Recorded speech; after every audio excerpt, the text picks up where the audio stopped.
As we get started,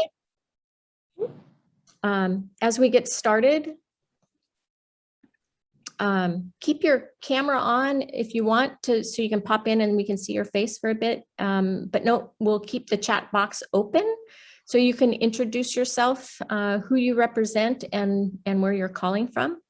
And we'll have that going for a little while, and then we'll turn that chat box, the visibility off so everybody can't see it. I'll get into the mechanics of it in a few minutes. So we'll give it just maybe a couple more minutes to let people on before we start.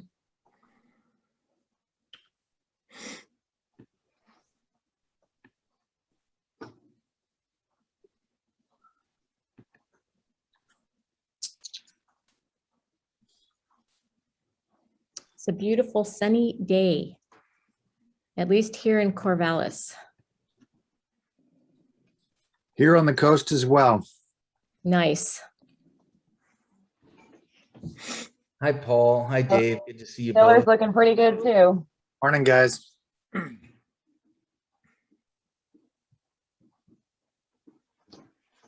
Hi, Robert. Glad you could join us. Oh, good to see you. Nice.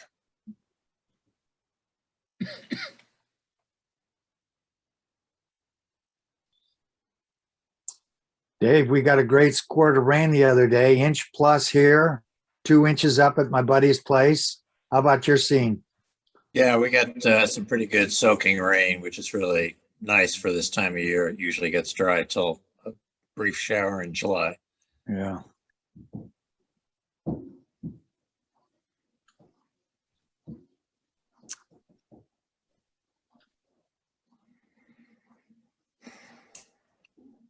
Jan, did you say something about a bonus round if we identify people's backgrounds and where they're located? We get extra points or something? Well, what's the prize, Trent? Yeah. You can take my puppy for extra walks.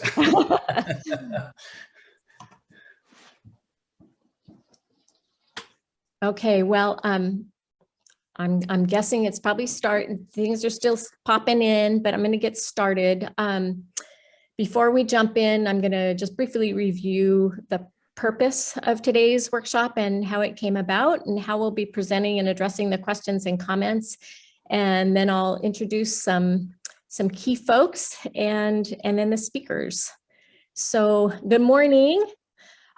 This workshop is being hosted by Sustainable Northwest, and as most of you guys know, they're a Portland-based organization that's involved with a wide array of projects across Washington, Oregon, Idaho, California, and including work with a number of collaboratives, probably some of you that are involved in restoration actions on federal and non-federal lands. Like some of you may have experienced in working with collaboratives. They're used to working typically with just one federal agency like the Forest Service or BLM, but those agencies in turn are required to consult with Fish and Wildlife Service or NOAA Fisheries if the proposed action may affect a listed species, a federally listed species. So this meeting grew from discussions during collaborative meetings held over the last year, when Sustainable Northwest staff recognized that forward progress on some of the issues were being affected in part because there wasn't always an equitable understanding of the ESA and its requirements, its connection with the forest plan and Project NEPA scale, how the needs of local endangered species or the recovery plans were being accounted for in project plannings, and how the federal agencies in this part of the world interact. It can be really pretty complex. So the intent of the workshop today is intended to kind of serve as a kickoff conversation, as Trent liked to describe, which will expand the collective understanding of ESA with all the folks involved by providing a broad overview of its framework and the interagency consultation process for terrestrial species. What we won't be doing today is addressing NOAA fisheries consultations or the site-specific project challenges that some of you might have. Those are better addressed in a smaller scale in your, your local groups. So,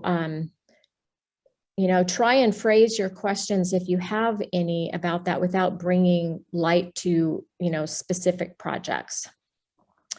All of you guys bring your own expertise and concerns, perspectives, and mandates to the collaborative table.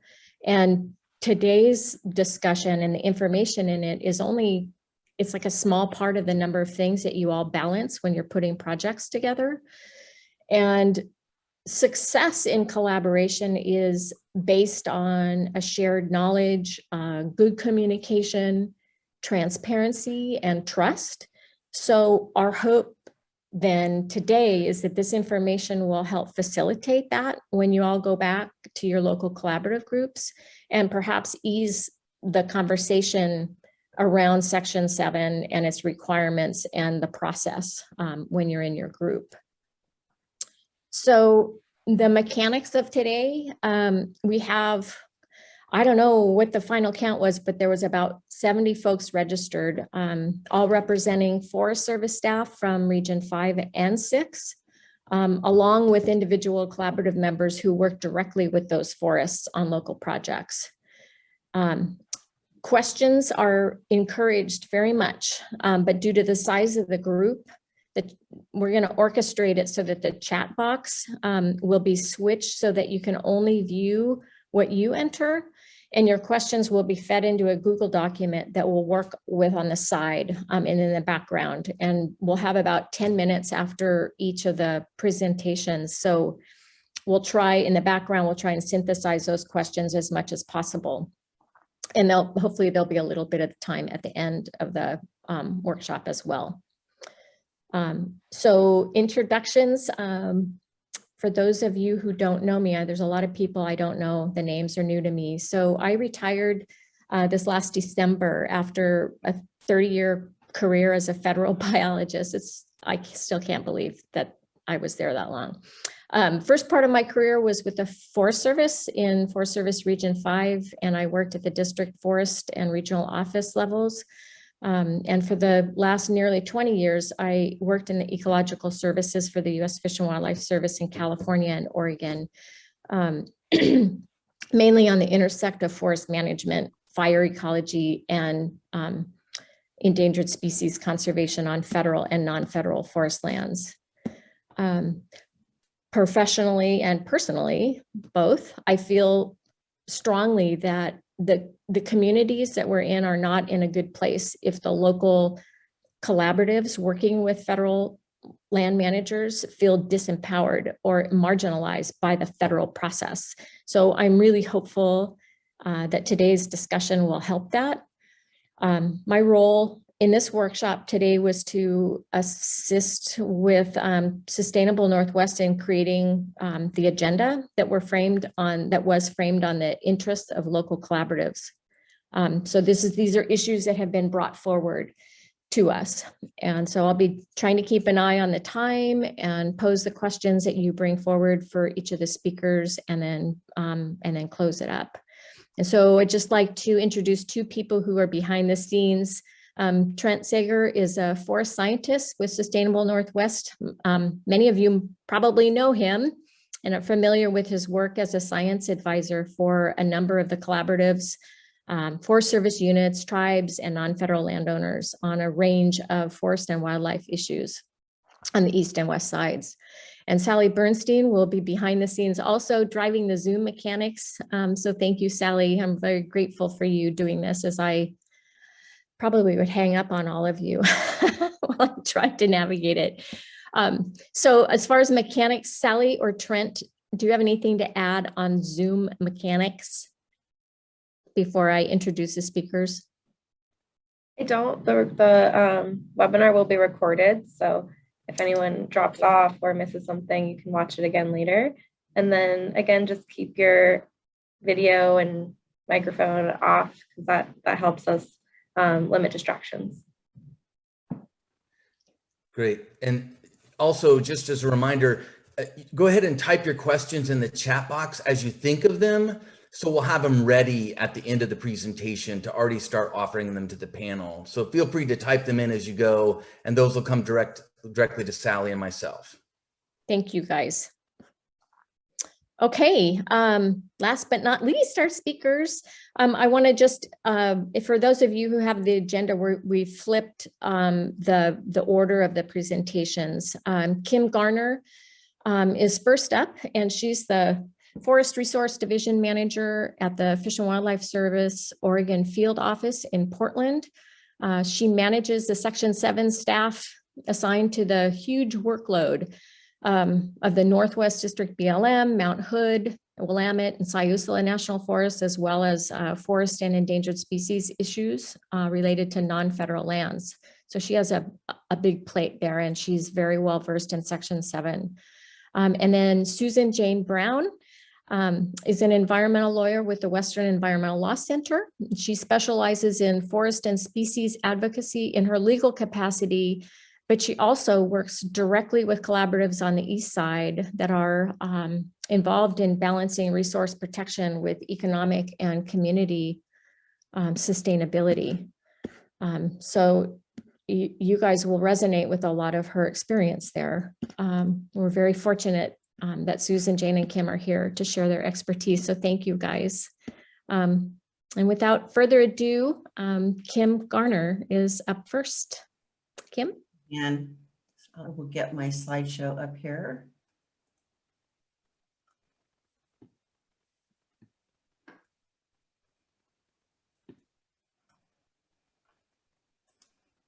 Yep.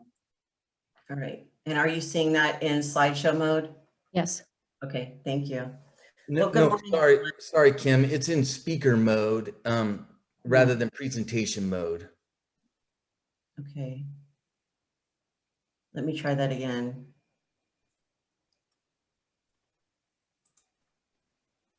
I've seen others have this same problem. I'm not sure how to correct that.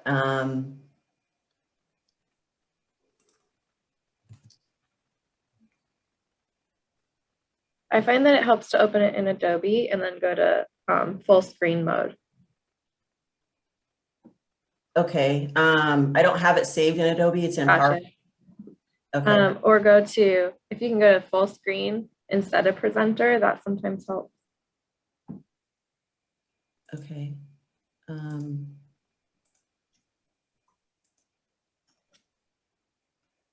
me try this.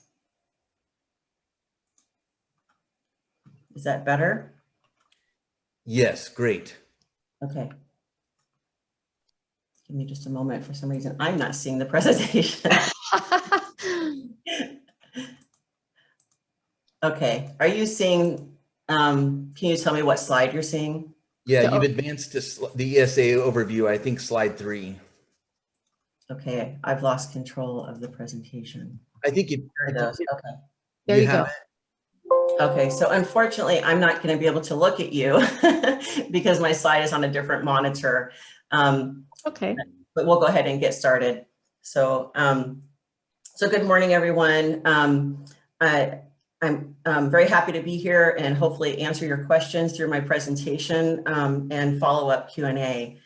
I'm going to give an overview of key sections of the Endangered Species Act that are relevant to Section 7, but my talk will focus mostly on Section 7 and how we interact with the Forest Service under the Northwest Forest Plan.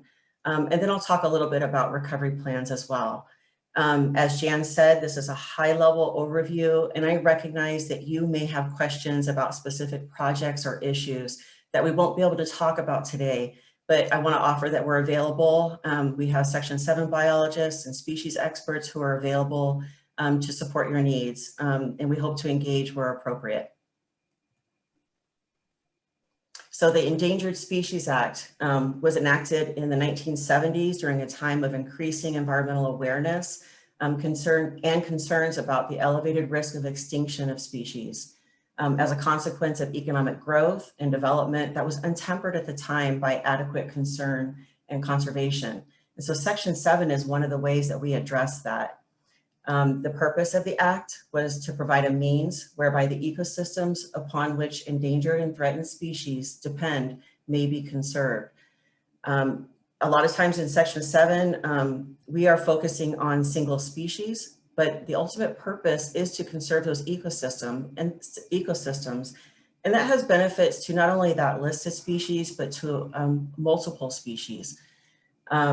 The goals of the Endangered Species Act are primarily to prevent extinction and then recover the species to the point where listing is no longer necessary.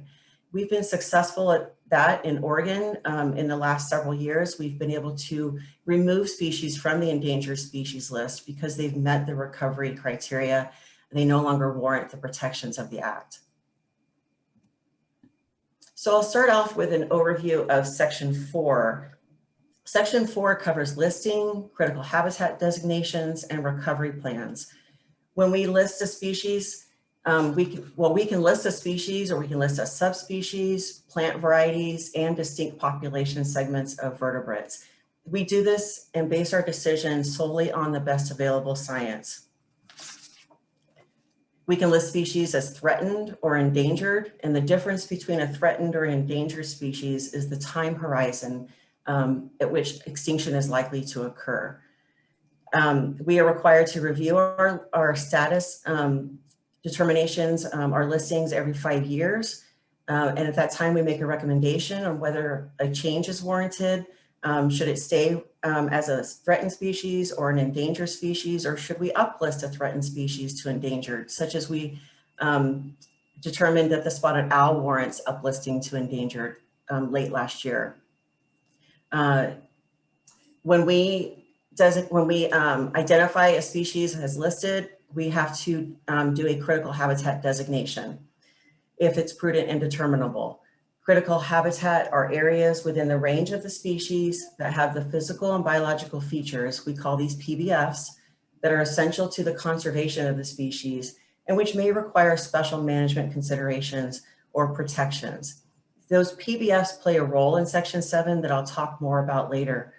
And when we designate critical habitat, we first look to areas that are occupied by the species, but we can designate areas that are unoccupied by the species if they provide habitat and they're essential to the recovery of the species.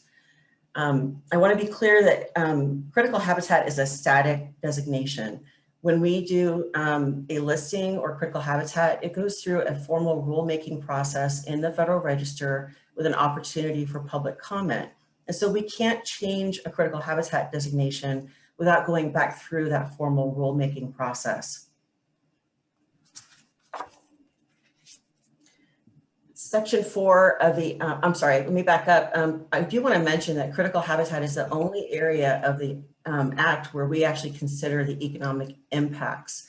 It is based on the best available science, but we also do an economic analysis that addresses what the impacts of that designation are. Section 4 also covers recovery plans. We're required to develop recovery plans for listed species. And this is basically our strategy for recovering the species to the point where listing is no longer warranted. It's our roadmap.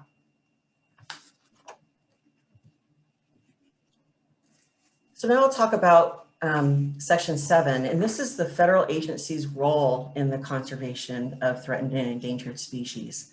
There are 2 mandates under Section 7. The first is 7A1, the affirmative conservation mandate. And this mandate states that federal agencies shall use their authorities to carry out their programs for the conservation of endangered and threatened species. So federal agencies have a role in implementing conservation and helping us to move species towards recovery. They do this through their programs, such as their land and resource management plans. The LSR network is an example of conservation efforts that they're using to move species towards no longer needing the protections of the Act. They can do this through Section 7, and they can use the recovery plan to help inform what those actions might be. The second mandate is Section A2, and this is the consultation mandate. Federal agencies must consult with the service on actions that they fund, authorize, or carry out that may affect listed species. And they must ensure that those actions are not likely to jeopardize the continued existence of listed species or destroy or adversely modify designated critical habitat. So when action agencies fund, authorize, or carry out activities, it creates a federal nexus. And it doesn't matter if those actions are happening on private, state, or forest land, or federal land. If there's a federal nexus, then the action agency must consult with us. I'll talk more about what jeopardy means later in the discussion, and adverse modification. Section 9 covers prohibitions to taking listed species. Take is essentially harming the species, causing injury, causing death. There's many forms of take that are listed here. It can also include habitat destruction that kills or injures listed species. Take is only applied to endangered wildlife. It's applied across all lands, so take is prohibited on private, state, and federal lands. But we can apply the prohibitions to threatened species through Section 4D of the Act. We develop a special rule that can apply those prohibitions, and we can also allow for some exceptions. And we did this recently with the coastal martin, where there are certain projects that we identified that if they're consistent with recovery, then the take prohibitions do not apply. Agencies still have to consult on those projects, but we won't issue an incidental take statement. Plants were not afforded the same protections as wildlife. There are some protections on federal land, but there's not a broad scale take prohibition for listed plants. So now I'd like to talk more about our interaction with the Forest Service under Section 7. And we have a novel approach to Section 7 under the Northwest Forest Plan. This was established in an interagency agreement that streamlined the process for consultation. It set up level 1 teams. These are teams of interagency biologists from the Forest Service, the BLM, the Fish and Wildlife Service, and NIMS, who come together early in project development to address the concerns of threatened and endangered species. They present projects to us. We have an opportunity to learn about them and to influence them and really understand them before we enter the formal consultation process. We work together on the development of the BA, and all of this improves consistency in how projects are completed. It increases predictability for federal agencies in that they know that their biological assessment is going to be sufficient once we receive it and initiate formal consultation. And it also reduces the time needed for the Fish and Wildlife Service to respond to that request for consultation. We have reduced the time frame of our response to informal consultations, which I'll talk about more later, to 30 days, and our response to formal consultations to 60 days. This is a really good model of what successful and collaborative approach to Section 7 should look like. It really is the ideal form of interagency cooperation, and it's been used in other regions based on our experience. We've been doing this for over 20 years, and it's been very successful. There were other teams that were established under the Northwest Forest Plan Interagency Agreement. These include Level 2 and the Regional Interagency Executive Committee. Level 2 is a team of folks that if Level 1 is not able to resolve issues at their level, they can elevate issues to the Level 2 team, and they can make a decision on those actions. The Regional Interagency Executive Committee is a team of executives from agencies like the Forest Service, the BLM, EPA, Bureau of Indian Affairs, and both of the services. And they meet regularly and discuss issues and concerns and ongoing management across the forests under the Northwest Forest Plan. And this has proven to be a really useful venue for bringing information to managers' awareness, especially with the fires that occurred last year, and to talk about response efforts and be able to provide direction to the field. We have a number of consultation approaches to consultation. Jan mentioned this in her introduction. So we can do individual consultations. These are site-specific single projects. Sometimes we do get a lot of consultation requests. And so in order to be efficient, we may do batched consultations. This is where we bring multiple site-specific projects into a consultation. These may be projects that are ongoing for a number of years, but we've already covered them through this batched consultation. But where we really have gained efficiencies is by covering consultation programmatically. Programmatic consultations cover routine actions. We've been working on these forest management projects under the Northwest Forest Plan for over 20 years, and we have a really strong understanding of what the effects are. And so we're able to cover them programmatically. Programmatic consultations include PDCs. These are project design criteria that the action agency must meet in order to be included in the consultation. If they're not able to implement the project with those PDCs, then they have to go through individual or batched consultation. Programmatics don't have site-specific information, but they do have limits. And so the limits could be, well, they are identified in suitable habitat limitations. Projects that could occur in suitable habitat are limited. Projects that occur in LSR are limited. And that gives us a good understanding of how to analyze those effects. Our effects analysis are very similar to what we would do in an individual and a batch consultation. Programmatics require pre and post project reporting. So pre-project reporting ensures that the projects are going to be consistent with the programmatic and the PDCs, and post-project reporting helps to inform the baseline so that when we do future consultations, we understand how the status of the species may have changed as a result of those projects. I can't emphasize enough how important or how helpful programmatics are, how efficient they are. They reduce the need for multiple consultations. They provide consistency in how projects are completed, and they bring conservation through the project design criteria. We've developed a number of programmatics across the range to address things like aquatic restoration, forest projects on the Willamette and the Mount Hood, and consultation or programmatic consultations for aquatic species with the BLM as well.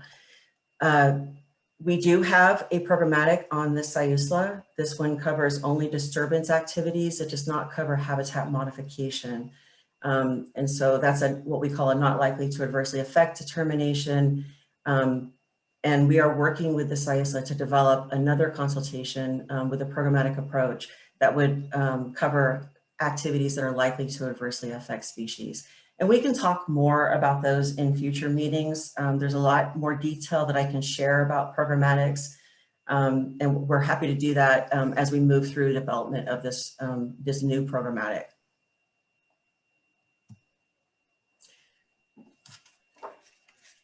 So I'm going to talk about some of the elements that we consider in a Section 7 analysis. We start off by evaluating the status of the species and the critical habitat. We do this at the range-wide scale. And this analysis includes the basic biology, the life history, what kind of habitat does the species need? What are its prey resources? What's the status of the populations and what are the trends? How is the species distributed? And then what threats are impacting the species at that scale? And then we scale down to the action area, and this is called the environmental baseline. And in that, we're looking for the local population information and habitat information that we obtain from the Forest Service.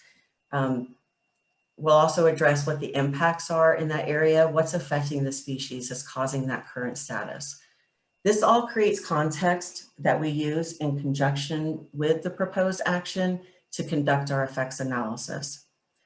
We rely on a number of sources for this information, including published and unpublished literature, expert opinion from researchers and Fish and Wildlife Service biologists, Forest Service biologists.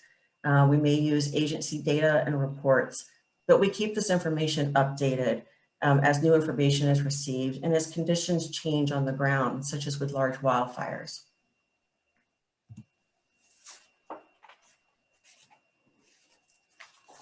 We'll talk a little bit about how we do our effects analysis. Basically, we look at the action and then we look at the components of an action and we identify what stressors are likely to be caused by that action. And then we look at what the proximity, the timing and frequency, the duration of those stressors might be to listed species, how intense they are, what their severity are. So we're looking basically for what the exposure is to the species. And if the species is exposed to those stressors, then that could elicit a response. If we have a response, then that's an effect. We do a similar analysis to the PBFs, the physical and biological features of critical habitat as well. So talk a little bit about the different effects determinations. The action agency, the Forest Service, is responsible for making the effects determination, and there's 3 different outcomes. We provide guidance to the Forest Service on how to make these effects determinations, considerations, things like seasonal restrictions, timing, distances from nest sites. All of these things help to reduce the exposure.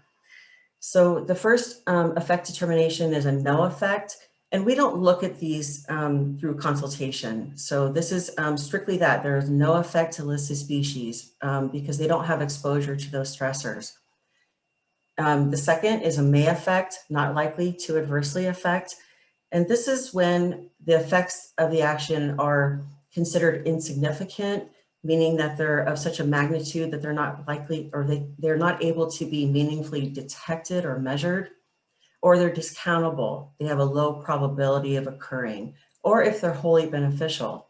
In that case, we would do what we call a concurrence letter. If we concur, we're concurring with the determination that that action is not likely to adversely affect the species. And we call that informal consultation. We don't do a full analysis like we do with a biological opinion. An example of a not likely to adversely affect might be actions that cause disturbance. They might distract a species from their normal behavior, but they don't disrupt their behavior, such as nesting or their ability to breed. Excuse me for a second. The next effects determination is a may affect, likely to adversely affect. And this is when we do have effects that are likely to cause things like disruption. They may disturb nesting, feeding, or sheltering. And projects that are likely to adversely affect listed species are not bad projects. They may have short-term effects, but provide long-term benefits. An example of this might be a forest management project in a young stand that is going to put that habitat on a trajectory to provide late successional habitat. We want these projects to go forward. They're good projects.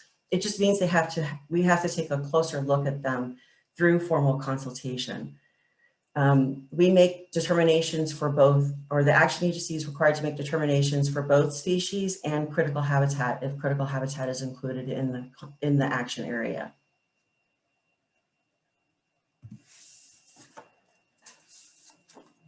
So once we've described the species status and we've conducted our effects analysis, then we do what's called our Section 72 analysis. And just as a reminder, federal agencies are required to ensure their actions are not likely to jeopardize the continued existence of listed species or cause adverse modification to critical habitat. Jeopardy analyses are conducted at the species range-wide scale. So we're looking to see if the project or the action is moving the needle so far that it jeopardizes the survival and recovery of the species at that range-wide listed species scale. We scale up when we do this analysis. So we're looking at those effects to individuals that we've already analyzed and what those effects are to the populations. And then we're scaling out to look at what does that mean at the forest level or at the provincial level, ultimately up to the species scale. We do a similar analysis for adverse modification. Adverse modification is an alteration that appreciably diminishes the value of critical habitat as a whole for the conservation of the species. So this is at the scale of the critical habitat designation, but we approach it the same way. We look at the effects to the physical and biological features, and what does that mean for the function of that subunit or critical habitat unit, and then ultimately at the designation scale. We rarely reach a jeopardy or adverse modification determination. It just doesn't happen. I've never experienced one in my career. Most projects are designed to avoid jeopardy and adverse modification. So after we have evaluated the effects and we've done our jeopardy analysis, and we know that we're not going to have a jeopardy or adverse modification situation, then we're required to evaluate whether or not incidental take is likely to occur or is reasonably certain to occur.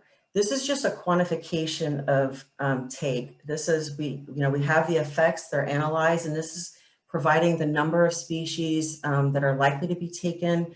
It addresses the form of take. Is it going to cause injury? Is it going to cause death? Or is it going to cause a decrease of reproduction? We may do this for different life stages. And when we don't have enough information to quantify the number of species, we can use habitat as a surrogate. Our incidental take statement also includes reasonable and prudent measures to reduce the effect of that take. And then if needed, terms and conditions. A lot of our projects are designed in such a way that the conservation is front-loaded into the project description or the proposed action. And so we don't need terms and conditions sometimes beyond reporting requirements. If incidental take, the amount that we have allocated, is exceeded in implementing a project, then the action agency must reinitiate consultation. And I'll just note that there's no take of critical habitat. Take only applies to listed species. And so I'm sharing this flow chart just to show how the whole process works. We've already talked about all of this information, the 3 different effects determinations, and what the outcomes are. But I wanted to just point to this dotted line.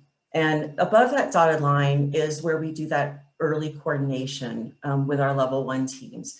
And this is where we really have an opportunity to influence the outcomes and add additional conservation to projects. Once we reach that dotted line, we move into the formal consultation process and the clock starts. We have a decreased opportunity to collaborate or to make changes at that point. So it's really important that we spend a lot of time at in those early stages of project development. So science is not always clear. There's a lot of gray area, and we have uncertainties and assumptions that we have to make. We do our best to use the best available science, but when that's not clear, we identify that in our analysis. We lay that out, we're transparent to explain those and where we're making assumptions. If the science, if we're not able to clearly use the science to make a determination, then we use best professional judgment. And that's where the level 1 team can play a role. We bring that collective experience together to help inform what the best approach might be. In section 7, we use the precautionary principle. This is where we give the benefit of the doubt to the species when the science is unclear. And an example of this is if we have suitable habitat, but surveys have not been completed, we will assume occupancy and analyze if the species is there. So I want to talk a little bit about state and federal mandates. The Forest Service has a number of federal mandates that they're required to follow. These include the National Forest Management Act, Clean Water Act, NEPA, and the ESA. States have their own mandates, including the ESA, the state ESA, and Forest Practices Act. Those state mandates don't apply to federal lands, however. So when we're doing Section 7 consultation, we're not considering the state mandates. And I can't think of an example of where we've ever had to consider state mandates in a Section 7 consultation. We're looking at these, the federal mandates and how they apply to federal lands. So I know Susan is going to talk about public participation in NEPA and the Section 7 consultation, but I wanted to briefly touch on this. Section 7 is a federal agency to federal agency process, and there's no mechanism for public participation in that. Public participation comes into play in the NEPA process. And so this slide is showing the NEPA process and the point at which we start formal consultation. And that's after public scoping has happened and after the public meetings on and comment on the draft EIS have occurred. And so we're consulting at the point when the final EIS is ready and a draft record of decision is ready. The time to get your input in is during that NEPA process. And this is when we're also working with the level 1 team to help incorporate conservation measures into that program. And I want to note too that we consult on the final proposed action, not the range of alternatives.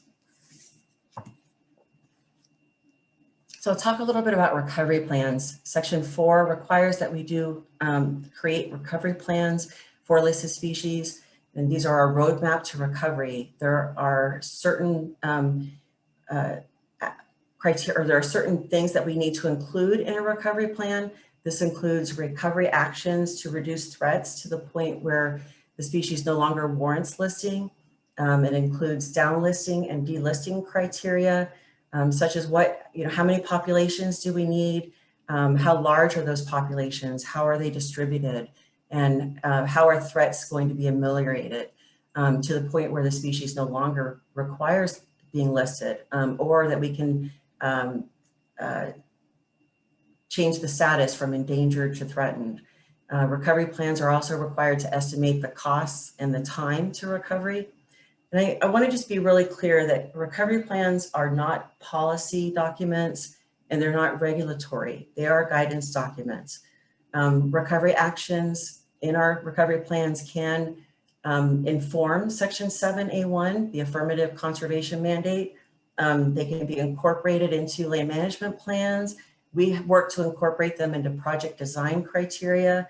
But the action agency is not locked into implementing the specific actions required or that are recommended in a recovery plan. But we work with them to identify recovery actions that are feasible. 7A1 doesn't dictate what specific actions have to be implemented. The action agency is just required to do good things for listed species. But I note that federal agencies, and specifically the forests that we work with, are really good about incorporating recovery actions into their consultations, the design of their projects. We can't recover species without our federal partners. And so we encourage them to use the recovery plan as a guide. All right. That's the end of my presentation. I'll stop sharing.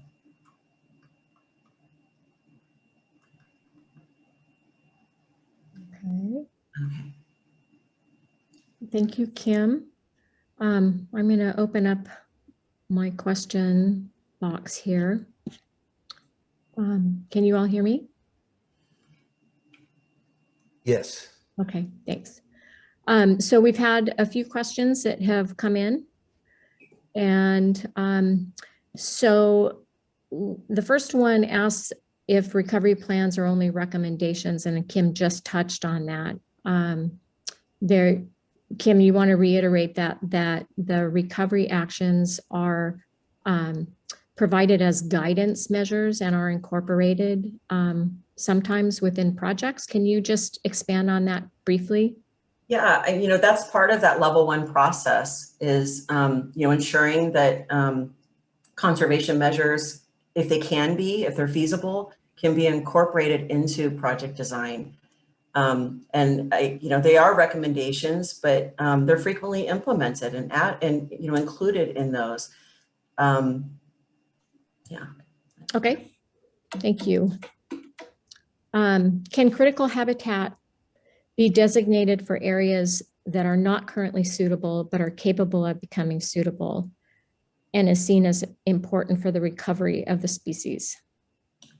So we have some recent changes on this issue, and I don't recall the date. It was late last year, but as a result of a court case, and maybe Susan can elaborate on this more, but as a result of a court case, critical habitat must be habitat. So it has to be able to provide for the needs of the species. So if we're talking about an early successional forest that could be providing for dispersal or foraging, yes, those areas could be included. But if it's an area that doesn't actually provide for at least a seasonal need of a species, then those areas are not able to be designated as critical habitat. Okay, thank you. This is getting at, I think, the effects determinations part or conclusions of a biological opinion.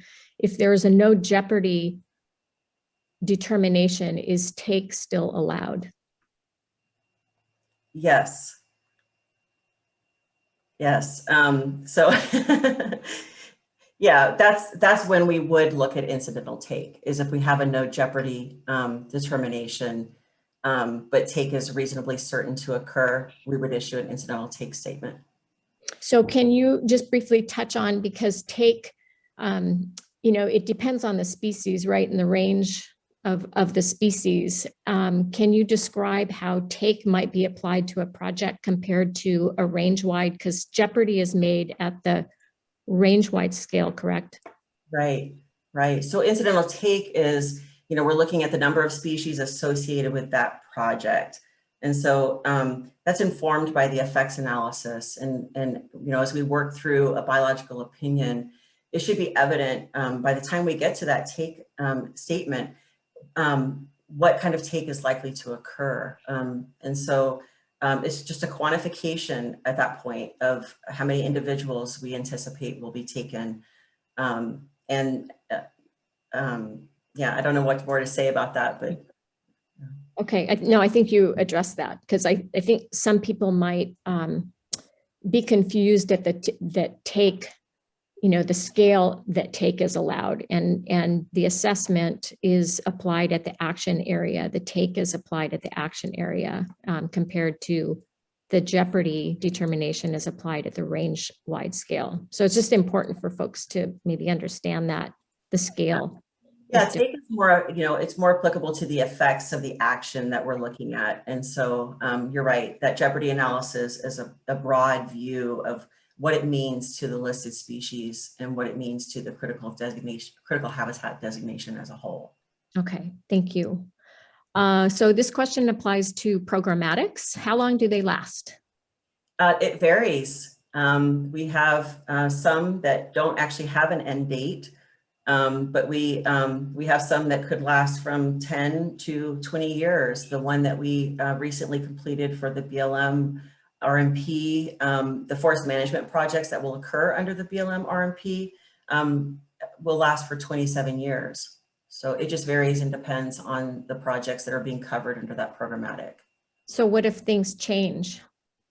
Well, there are reinitiation triggers. And so if things change, if there are effects that we didn't consider, or if new species are listed, then those all lead to a need to reinitiate on that consultation and consider those effects and listed species.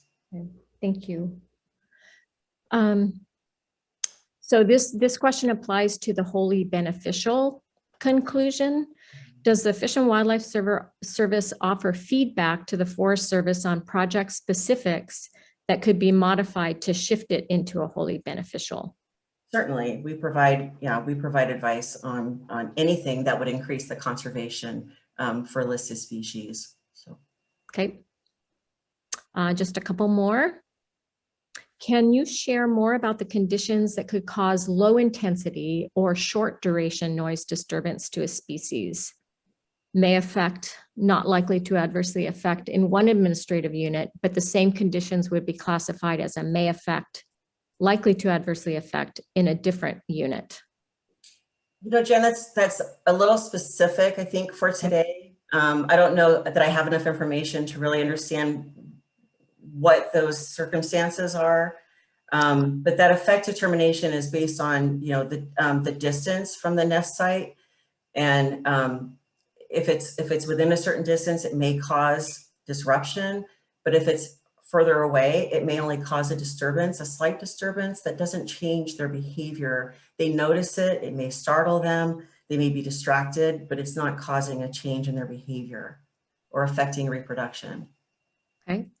I hope that addresses this person's question. I think an important thing to consider too that you touched on, Kim, was that the consultations are based on site-specific information. So maybe that might influence different determinations in different places. It's true. Because you're being informed by the action area baseline. So is the precautionary principle written down in law, regulation, policy anywhere, or is it more of a culture that the agencies adopt?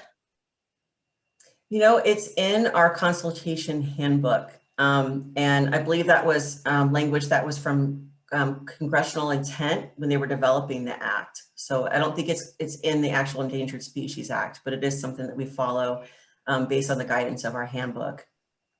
Okay. Does climate change factor into recovery plans or other more mandatory requirements? I'm not sure what other more mandatory requirements are, but let's just focus on recovery plans. Does climate change factor into the development of recovery plans? Absolutely. We address climate change and the associated impacts of, for wildfire, disease and insect outbreaks. The Spotted Owl Recovery Plan has a large section on climate change and what the projected or projections are and what the likely impacts to spotted owl or forest habitat could be. So we do that in Section 7 analysis too, in that status of the species analysis, and we would talk about threats, all of the threats, including climate change and wildfire. So we address that in listing decisions too. It doesn't stop at just recovery plans, but in listing decisions, we're evaluating those threats as well. Okay. This is a kind of a broad question. Can you speak to source and sink populations, and is that included in the analysis? And the effort to incorporate the precautionary principle in this case. Okay. I think that the source and sink population analysis would come into our status of the species. We would be looking at that and identifying those population dynamics, and that would help inform our effects analysis. So I can't really be more specific than that, but I'm not sure how the precautionary principle plays into that, but we're going to give the benefit of the doubt to the species. I guess I would need more specifics to understand what the question is pertaining to that. Do you always know where source and sink populations are in a range? We don't. Yeah. Do you know when the barred owl management draft NEPA will be completed? I anticipate that it will be completed within the next year and a half. I don't have a specific date. We're currently working on that strategy with an interagency team. That's a big project. Kim, that was a great presentation. That really covered what I think the interests were. And thank you folks for providing questions for Kim. Those were great questions. Thank you, Jan. Thank you, everyone. Okay, with that, Susan Jane Brown, are you up? I'm ready. Okay. Great. You've got Thanks, the floor. Jan. Great, thanks. So thanks to Sustainable Northwest for the opportunity to talk to folks today. Just a little bit about me and how I'm approaching this today. So I am a staff attorney with the Western Environmental Law Center. That means that I am a litigator. I frequently find myself in court suing the Forest Service, BLM, Fish and Wildlife Service, NIMS over forest management practices and projects. So I'm going to talk to you today with that hat on, but I also work closely with the Blue Mountains Forest Partners in Eastern Oregon in a collaborative setting. So I've been working out there since 2003, working with diverse stakeholders to develop large landscape restoration projects. So I definitely sit in the shoes of those of you who are collaborative members, but I also am a litigator. And so I wanted to talk to you today wearing both hats. And so the way that I thought that I might approach this, given Jan's really good overview and kind of backgrounder on the ESA and on the consultation process, is with a series of questions. And so I'm going to ask myself some questions, and then I'm going to answer them at the same time. And these questions are kind of the product of my own experience being a litigator, also as a collaborative partner, because sometimes the ESA consultation process, recovery plans, all that kind of good stuff can be a little bit baffling. And even though I'm a litigator, and so I have a window into how the ESA consultation process works and that sort of thing, I really appreciate that if you don't have that perspective or experience, all of this can be a little baffling, and it's sort of unclear how things happen, how we get here, why it is the way that it is. And so I wanted to bring that expertise to my talk today. And I hope that we can also have some good questions, and you can put those in the chat box and we can go from there. So this is my slide. You get one slide from me, and it's a bunch of pretty pictures of critters and their habitat and some of the issues that come up in consultation. So let me start with the first question. I've got 8 questions that I'm going to answer, and if you have follow-up questions to my questions and answers, please do put that in the chat box, and those will come my direction. So the first question, I thought that the Forest Service has to comply with the ESA, but this timber sale harms ESA listed species. Can they do that? The answer is yes, the Forest Service can do that. While Congress enacted the ESA to conserve and recover listed species and their critical habitat, the ESA is not a blanket prohibition on hurting listed species or their critical habitat.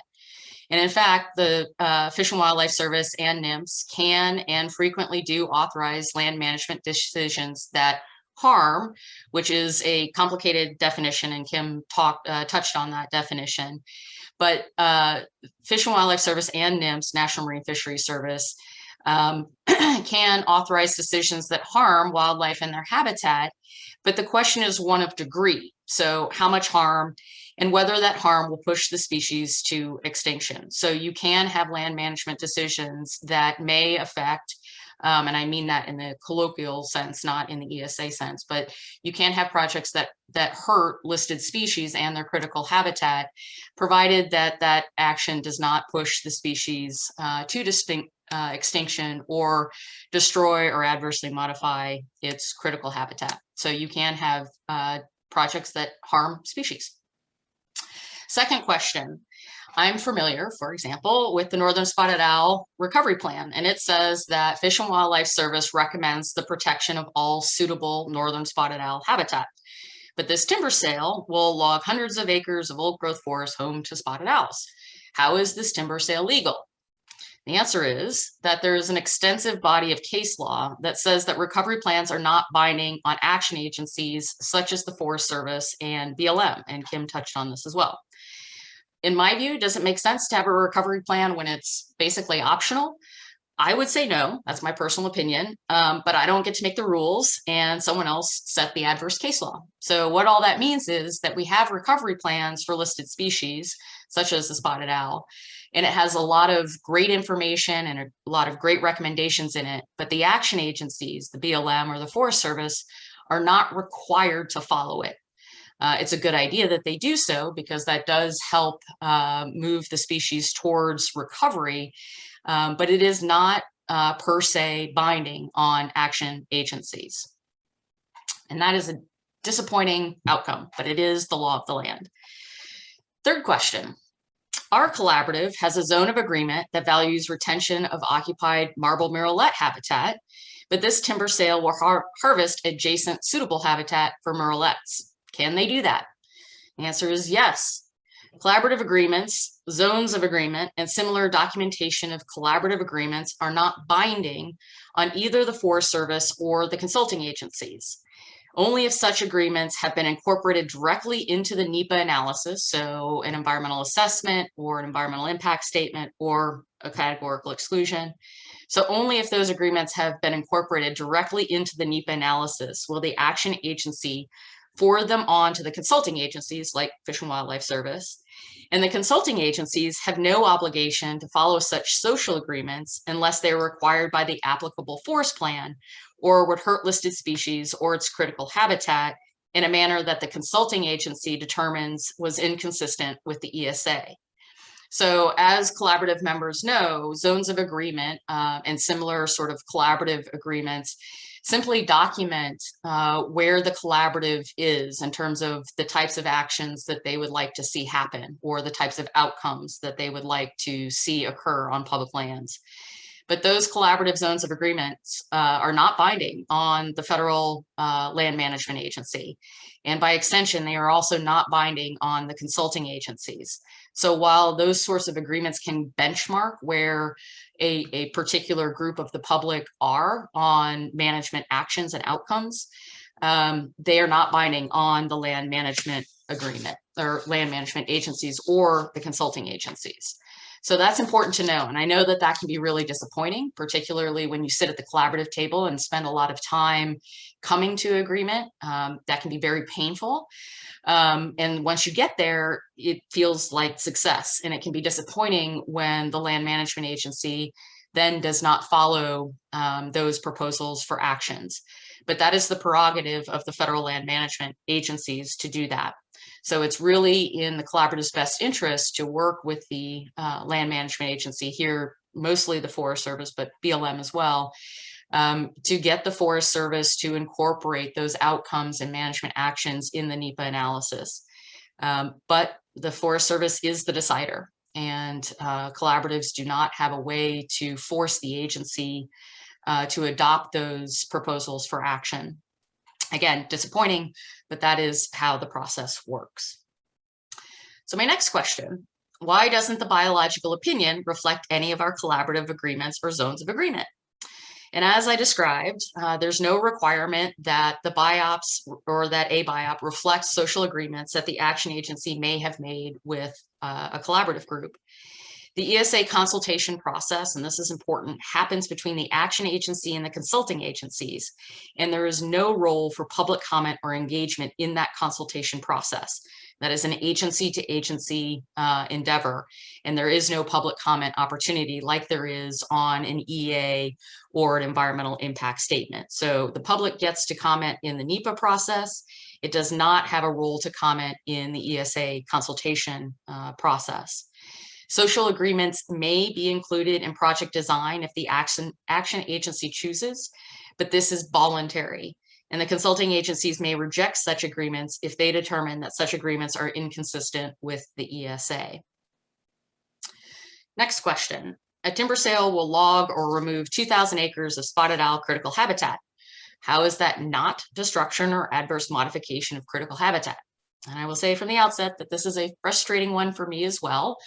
But I will tell you what the law says. And that is that the Fish and Wildlife Service and National Marine Fisheries Service have amended their regulations to provide that destruction or adverse modification of critical habitat, which is a legal technical term or phrase, so that destruction or adverse modification of critical habitat is measured at the critical habitat network level, not at the individual critical habitat unit or smaller level.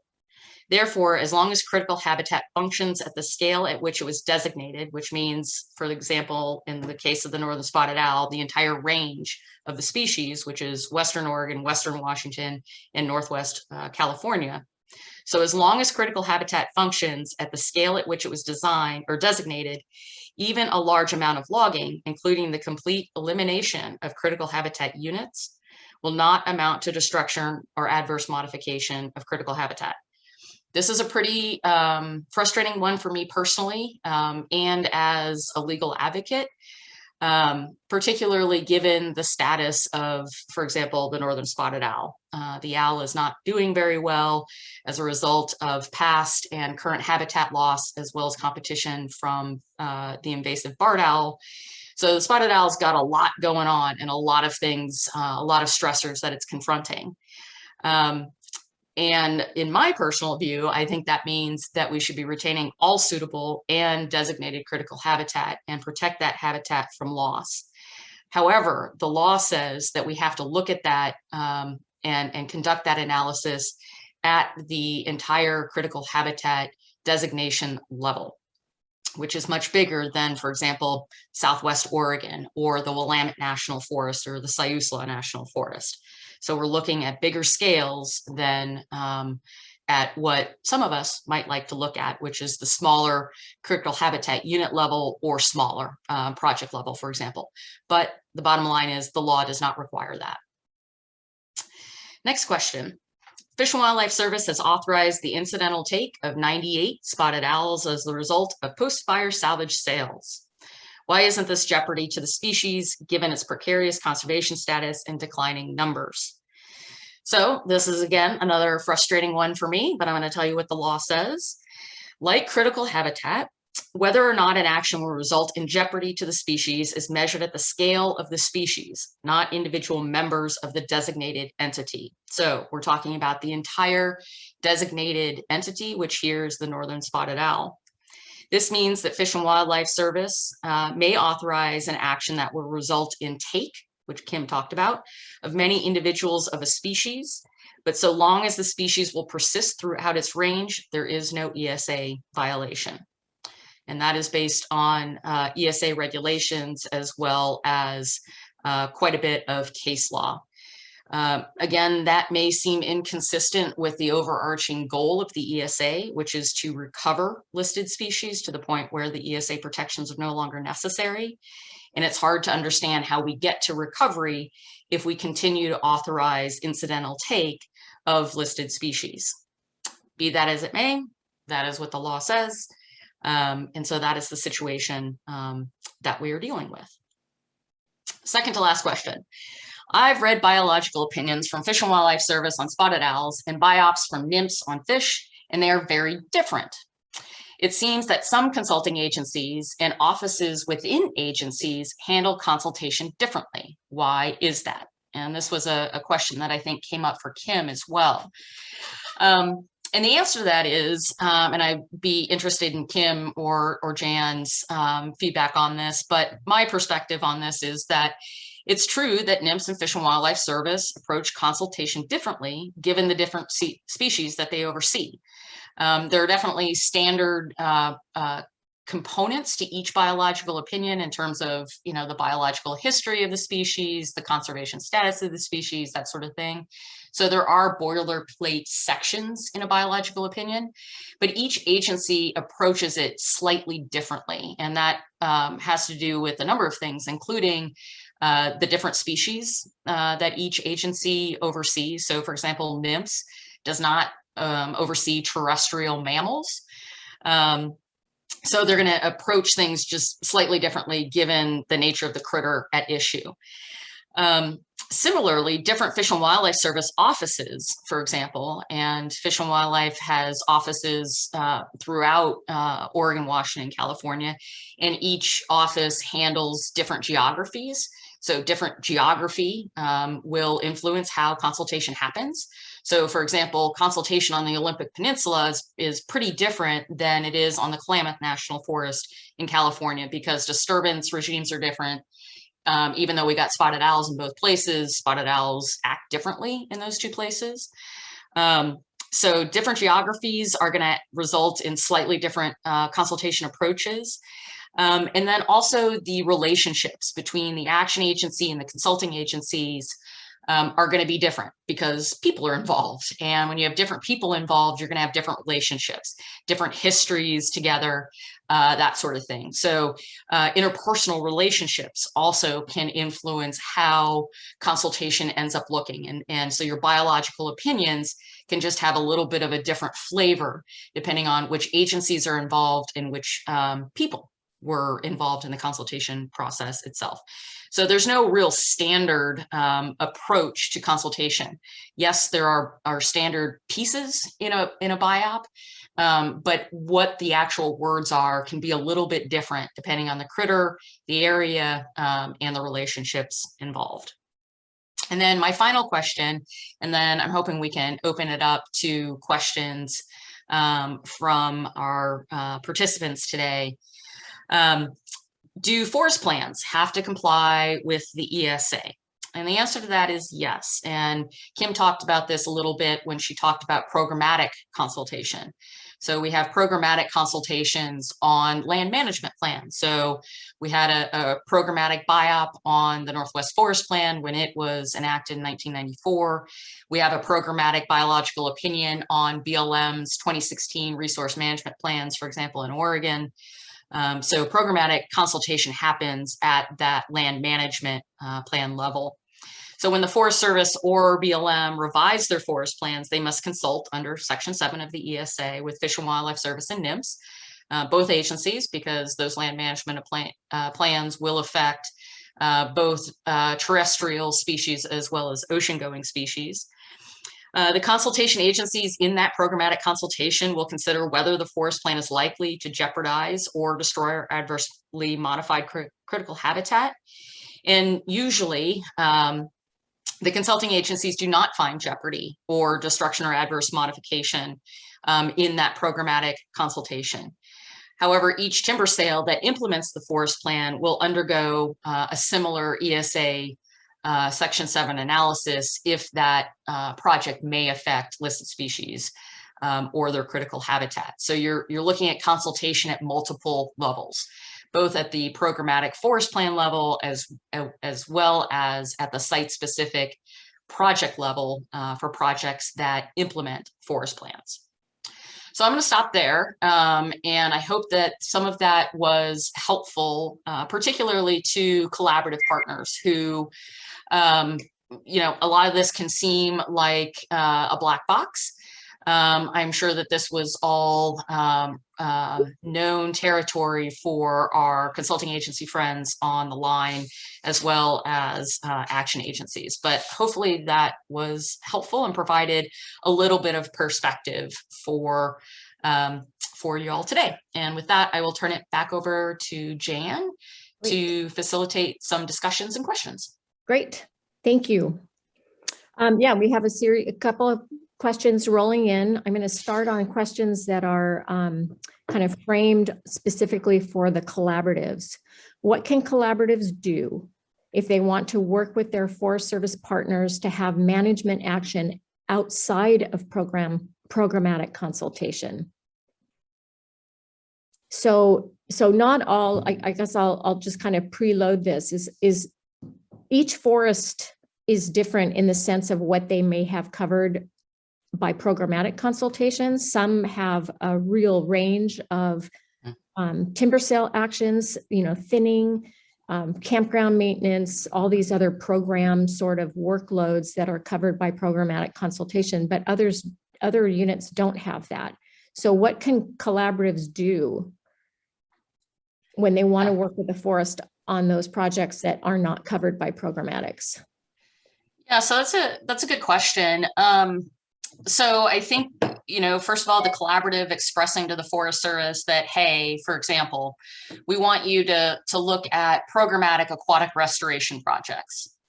We've got a programmatic aquatic EA on the Malheur National Forest, for example, where I do a lot of my collaborative work.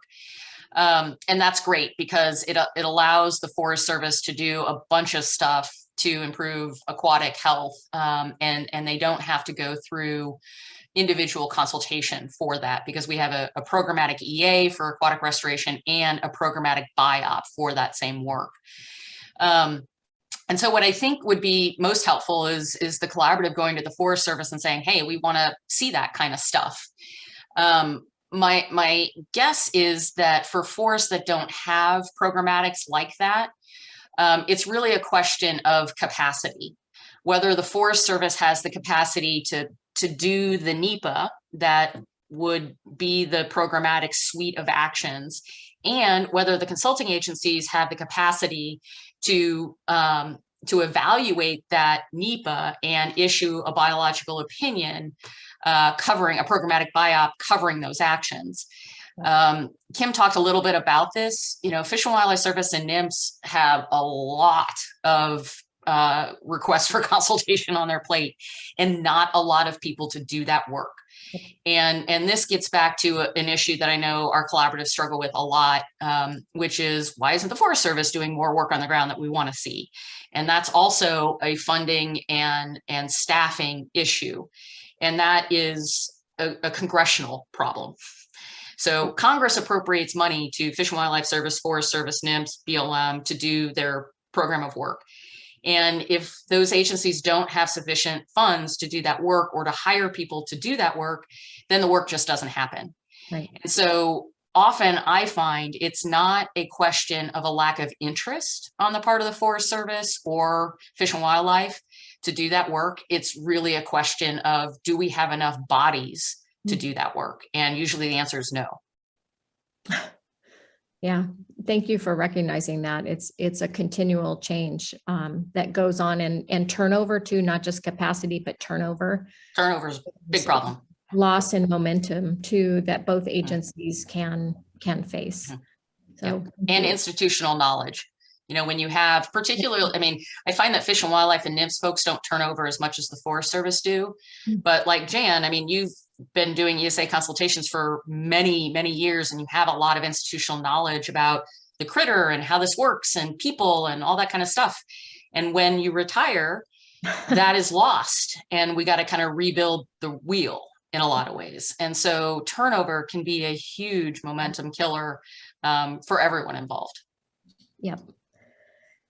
Okay, and still on with the collaboratives. I really liked your description of the social agreements that are made. That's something that's somewhat new to me. So I appreciated that. And so there's a question that's tied with that. If they're not binding to the Forest Service or Fish and Wildlife Service, what can the collaboratives do to keep getting at their desired conditions in projects before and after consultation? Yeah, good question. This answer is not going to be satisfying, but it's the squeaky wheel. You know, working with the Forest Service to get them to understand why these social agreements are so important is a life's work. It takes a long time and can be hampered substantially, frankly, by turnover. Because if you're working with a district ranger or forest soup or a silviculturist or a wildlife bio, and that person then moves on to another position or a different forest, you kind of got to start over again. And the new person may not appreciate or understand or care that you've spent the past 3 years working on, you know, which tree to cut and how to improve wildlife habitat. So that can be really frustrating. But what is the value that collaboratives bring to the table is, particularly when they are diverse collaboratives, where you have good representation from a variety of stakeholders. That represents a microcosm of society at large. And if you've got the enviros on board and the industry on board and the county commissioners on board, and you jointly go to the Forest Service and say, hey, look, we actually all agree on X. Why don't you do X? The Forest Service's path of least resistance is to do X. Now, the Forest Service is a decider, and they don't have to do X. They can do Y, they can do A. But if the agency is interested in finding that sweet spot of least resistance and biggest bang for their buck, it makes good sense to do X, because that's what this diverse collaborative group would like to see happen.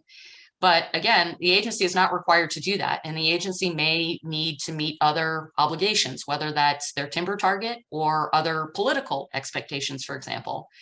And so the Forest Service may decide that, yeah, I understand that I've got a lot of social agreement around X, but I gotta do A. I have to do A because that's how I'm evaluated, or that's what I've been told by my supervisor I need to do.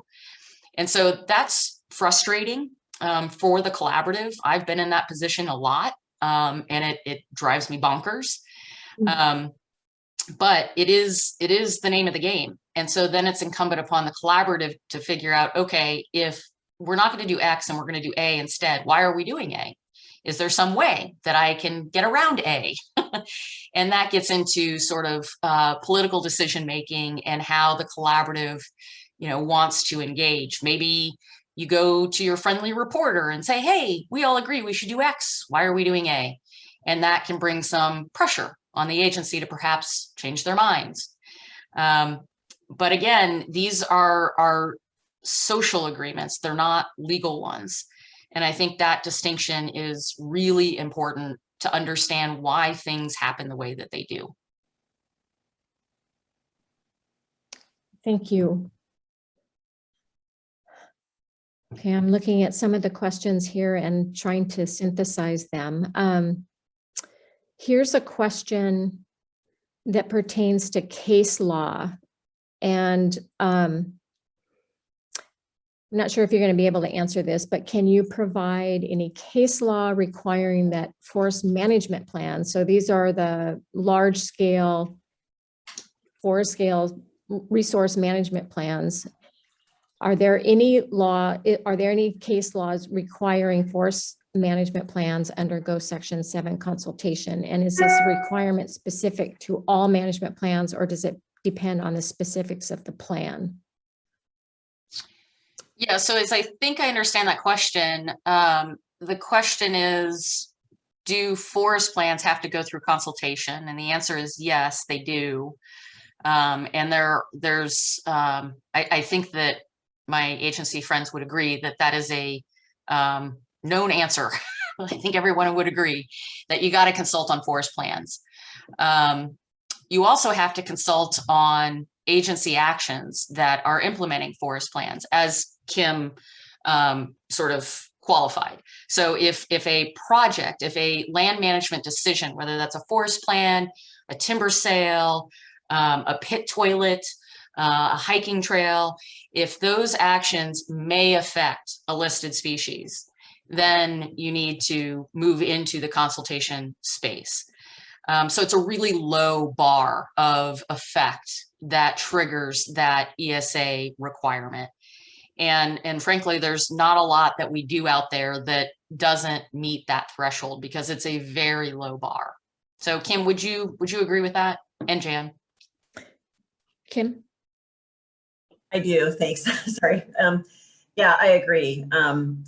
To your point on the plan level consultations, they are required. And I think I talked about the consultation on the RMP, and those are opportunity for us to look at that landscape scale of that program, across BLM lands and across Forest Service lands, and evaluate whether or not that program as a whole is likely to cause jeopardy or reverse modification. Yeah, and like Kim touched on, the program, those would be considered programmatic consultations, whereby there's no site-specific information in there. It's a larger scale where when you step it down to the project scale, that's when you get into the site specificity of the baseline and the effects. So just kind of keep that in mind, that there's those two different scales of consultations. So here's another collaborative question. What are some options for collaboratives that want to try something novel or experimental with their partners that would require consultation outside of programmatic consultation, such as having Forest Service sign multiple decision notices or record of decisions to allow more time for further consultation? So I'm not. Yeah, stepping outside of the programmatic consultation. Yeah, so I'm not entirely sure what that question's getting at, but let me give two potential answers. One is if you're looking to do something different out on the landscape that might be pushing the envelope, or something that's a little different, or something that maybe you saw on a different unit that your forest hasn't tried before. What I would suggest is, and I would suggest this across the board to the extent collaboratives are able to, is really to have Fish and Wildlife Service and NIMS at the collaborative table. That's, again, really hard because of capacity of the consulting agencies. But man, I got to tell you, when the consulting agencies are at the collaborative table, and they participate differently, just like the Forest Service does, because they're our federal partners. So they're not actually members of our collaborative, but they are partners.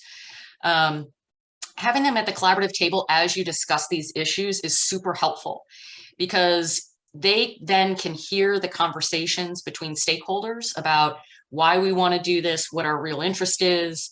And that just helps socialize, again, with our consulting partners, why we want to do this. And so as that conversation develops, consulting agencies can be like, okay, well, it's cool that you want to do this, but have you thought about this?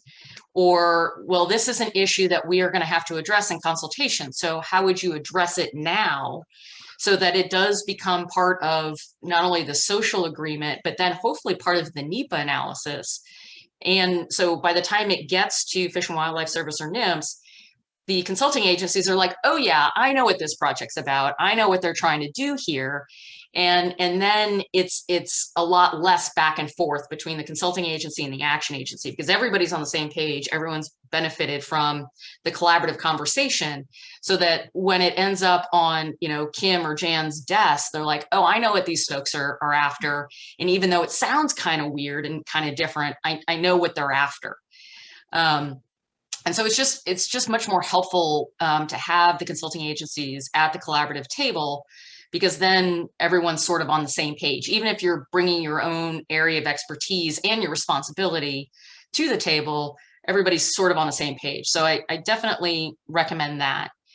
In terms of looking to implement multiple decisions out of a single programmatic analysis, which I think might have been part of this question. That doesn't save you time in the consultation process, because generally what's going to happen is Fish and Wildlife and NIMS are going to consult on that programmatic decision.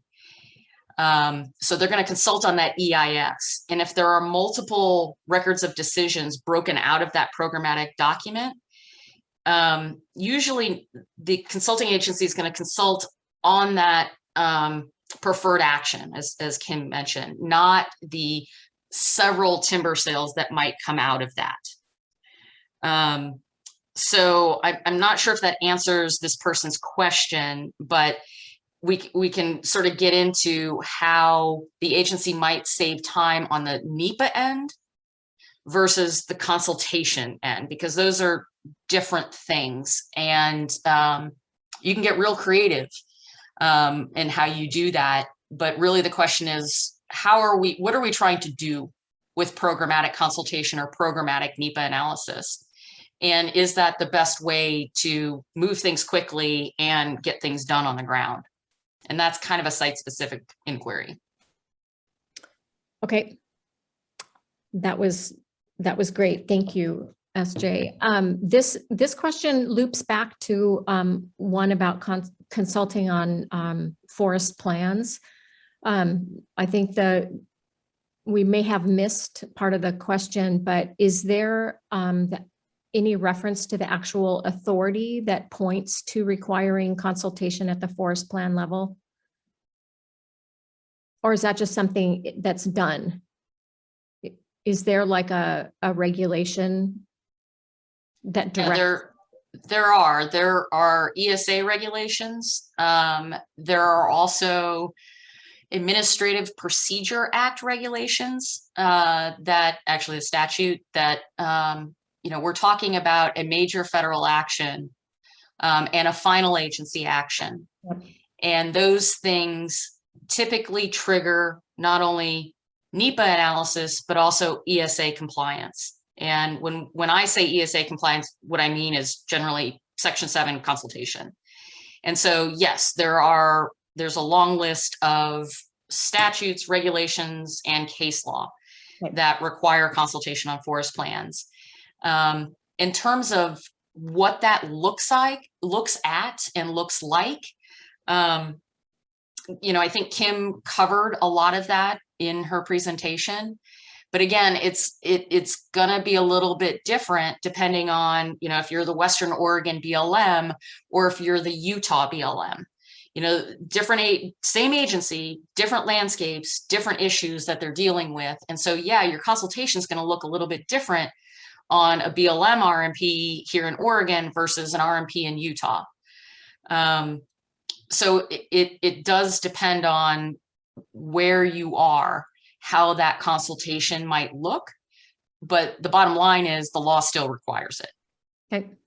I want to loop back to how you captured what will influence the variations in different biological opinions or consultation documents. I thought that was a really good summary because there's all these different information sources that go into an analysis, excuse me, that can influence the way a consultation or the conclusion of a consultation. So there are going to be variations in comfort level by the person signing that biological opinion, along with all the information that fed into that. So I thought that was a really good summary of that. So thank you.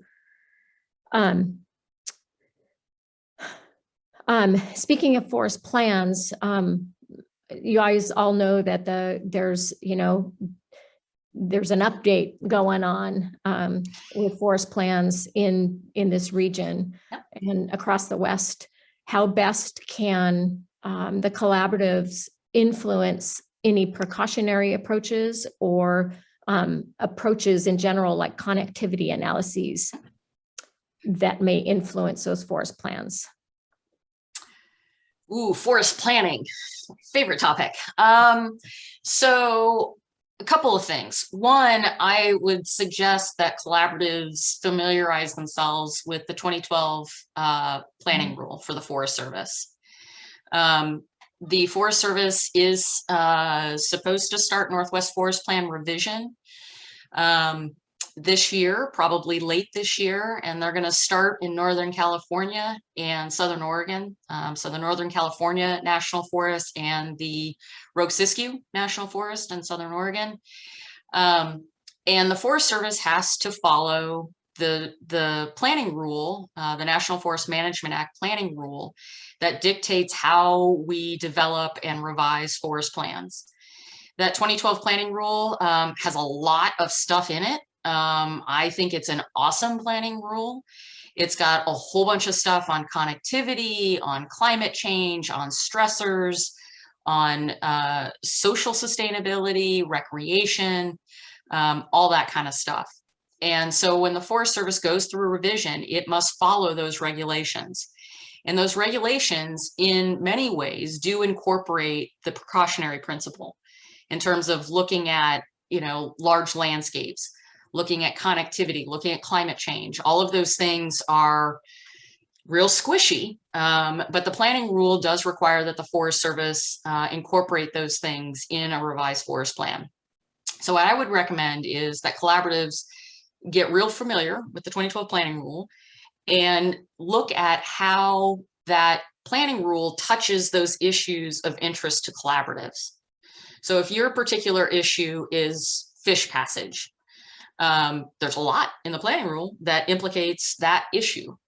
And so the collaborative, if you are aware of what the planning rule says and where it intersects with your issues of interest, you can work with the Forest Service to say, okay, so when you do forest plan revision on the Siuslaw, which is going to be, for example, is going to be several years from now. But once we get there, how does the planning rule implicate our need to provide for fish passage on the Siuslaw? And how does it provide for our need to restore landscapes, to provide connectivity for wildlife species, both aquatic and terrestrial, and work from there? because to the extent that collaboratives can ground their social agreements in what is legally required, bueno, you have ticked those important boxes, because not only have you identified where the social interest is, but you've identified and demonstrated where that intersection with the legal requirements are. And when you present that to the Forest Service and you say, okay, look, we really like fish in our collaborative, and here's where the planning rule says that your forest plan needs to provide for fish passage, and here's how our collaborative is going to solve that problem for you. Now, again, it's just a collaborative proposal for action. Forest Service can disregard it, but it makes good sense on the Forest Service's part to move forward with that proposal if it's social license and it is grounded in law. Forest Service can disregard it, don't get me wrong, but it doesn't make a lot of sense to do so if you've ticked both of those boxes. Doesn't the 2012 planning rule put an emphasis on public involvement? It does. Yeah. It does.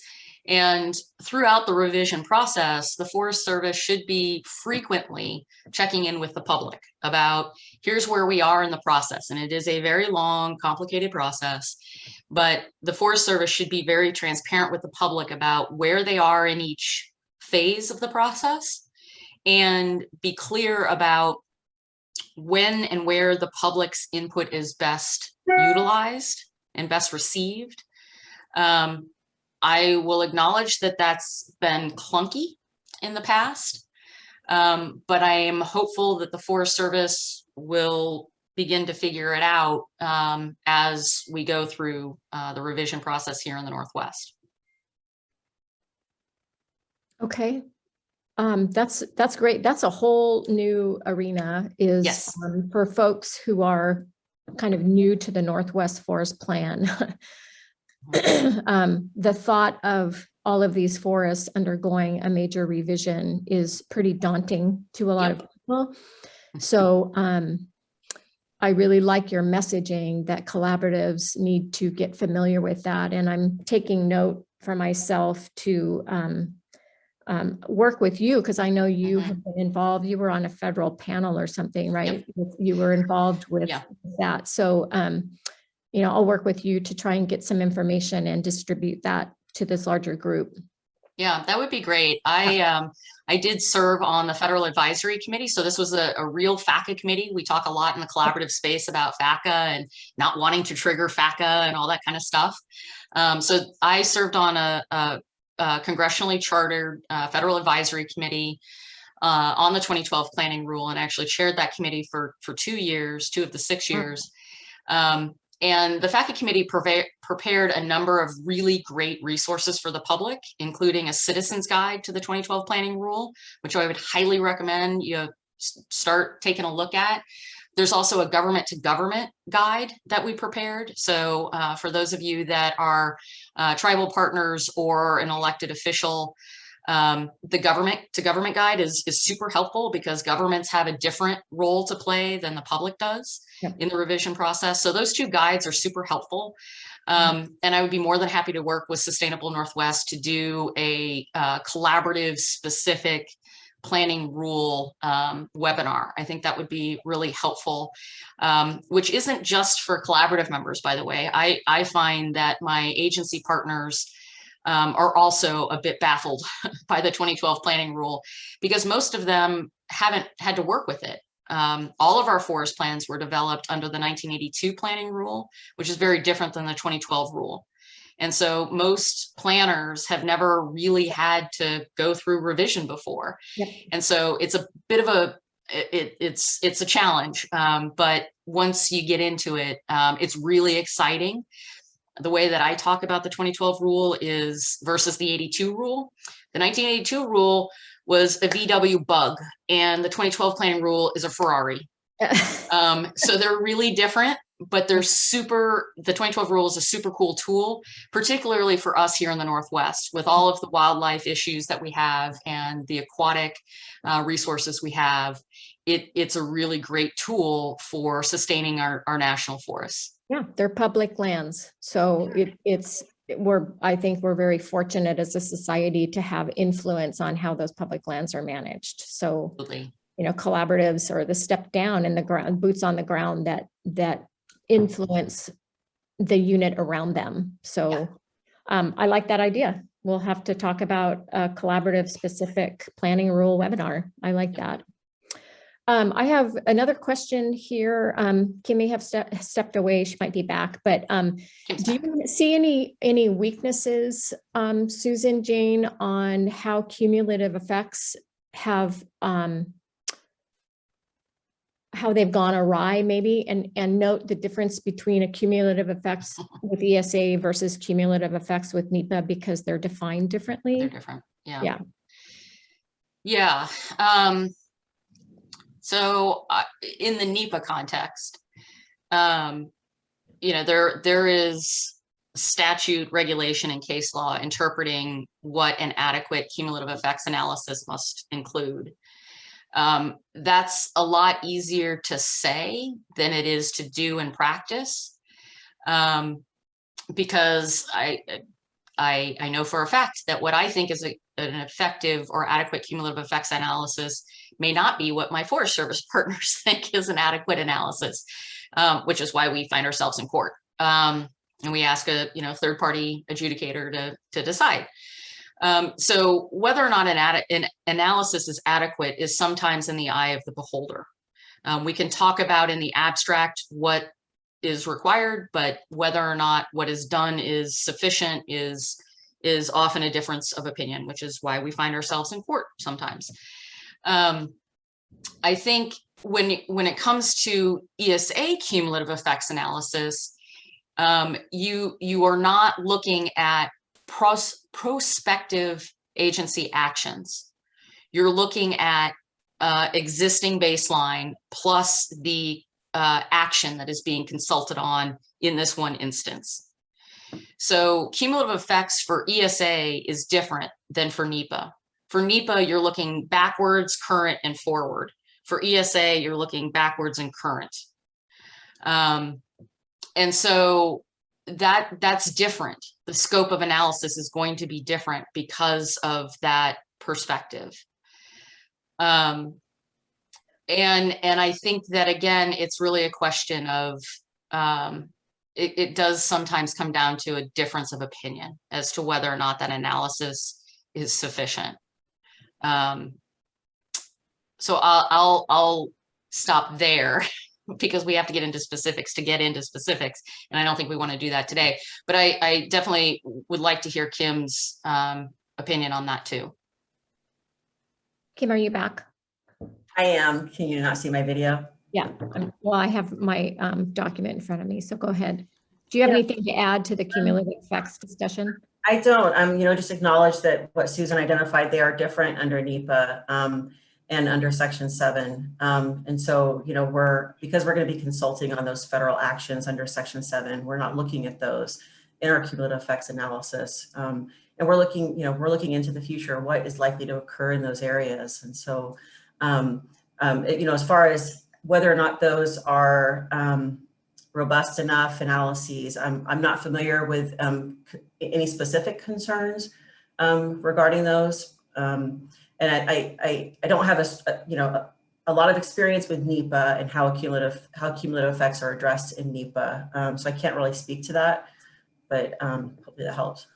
Well, cumulative effects, though, under ESA, consider the actions on state and non-federal lands too.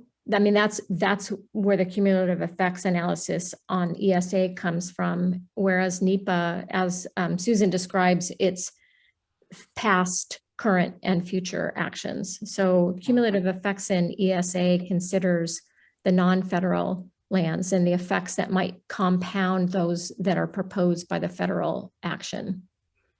So it can be a very confusing analysis. And anyway, so thanks for asking that question, because that was, it's very confusing. Yeah, if I could I just add one thing to that, Jan, that might help? And I'll just give my personal opinion. So it's frustrating to me as a wildlife advocate, for example, when I'm reading biological opinions, and I know on spotted owls, and I know what the demography data is showing about spotted owls. They're not doing well. They're not doing well at all. And you look at lots of land management actions that are authorized that remove spotted owl habitat. And you're like, but the owl is tanking. Why are we continuing to cut away at its habitat? And the fact of the matter is that the ESA allows that. Mm-hmm. And I know that that is frustrating for folks. It's super frustrating for me, but the law is what the law is. And the agency can do that. The Forest Service, the BLM can remove spotted owl habitat through logging. And it might be a lot of habitat loss, but the way that the act is structured and the way that the courts have interpreted the act mean that that is okay, provided it doesn't push the species to extinction. So that's the ultimate threshold, is extinction. And as a wildlife advocate, I appreciate that that is difficult to understand and accept, but it is what it is. It is the law. And so if our interest is in not seeing that happen, really your resort is to go to Congress and to have the law changed. I don't think the prospects of that are good in this particular Congress or in Congress generally, but that is the way that it is. And again, it's disappointing and frustrating, but that's where we are. Yep. Well, thank you for pointing out the difference in how the law is written, and how it kind of conflicts with the situation that we find ourselves in the Pacific Northwest. This just loops back with the muddiness of Endangered Species Act and how it's applied on federal lands.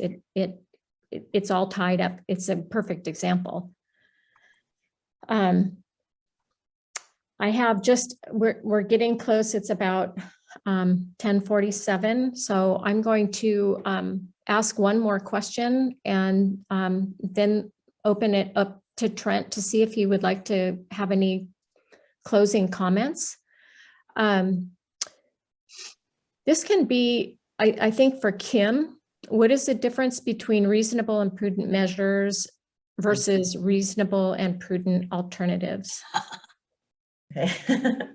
So reasonable and prudent measures are what we use in an incidental take statement.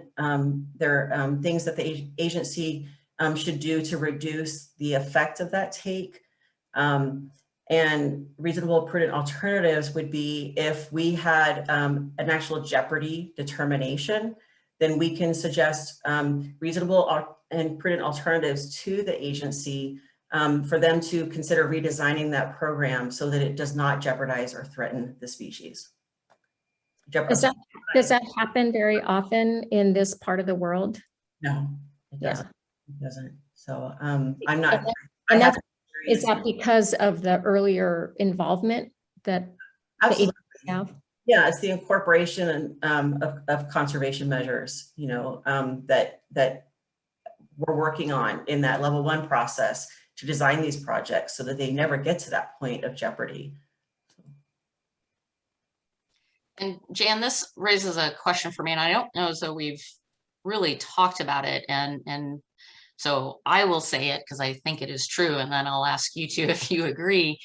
I think another thing for the public to understand about the consultation process is it's almost impossible for the consulting agencies to say no to the action agency. I think a lot of us who are wildlife advocates are like, well, why can't Fish and Wildlife Service and NIMS just say no to this bad project that's going to harm listed species?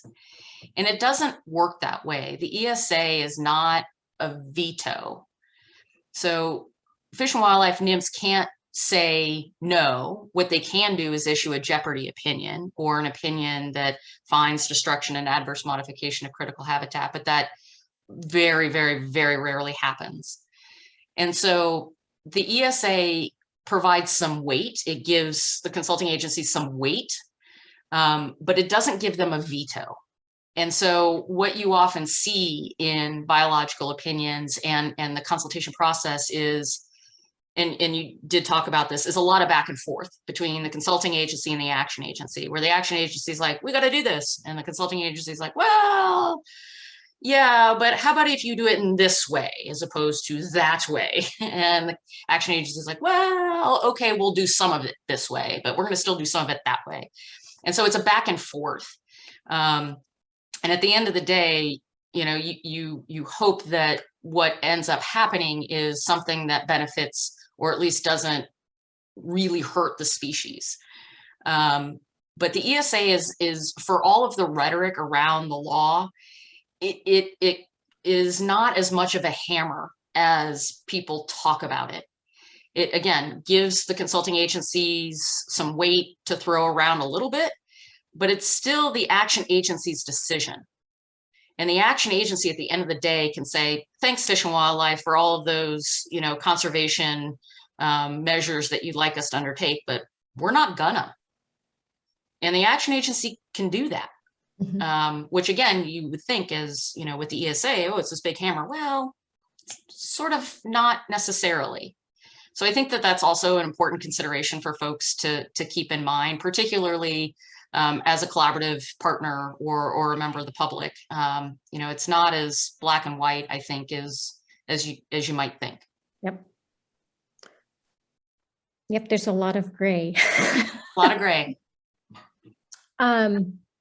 Well, I think I'm gonna close the questions. I think we were able to address most of them because I'd like to leave just a few minutes of time just to close up. So I'm hoping that the material helped at least provide or illuminate a little bit more information on the foundation of how Section 7 works, and that it might help guide some of your discussions that you guys have at the ground level on your local projects. I liked how Susan Jane pointed out that the implementation of the Endangered Species Act and the regulations that drive them can be like navigating through a dense fog. But there's clarity in it. I mean, the regs are clearly written, but how they're applied on the ground to the ground specific, the site specific information is kind of a tough thing to meet. And I would like to just offer that, you know, the federal agencies represent the public, and, you know, the collaboratives to me are like a conduit in communicating with those federal agencies. So it should be really empowering for the collaborative groups to be involved, and it's a good avenue. So just to encourage people to continue the communication with the federal agencies, that's you're going to arrive at a better project and a better place.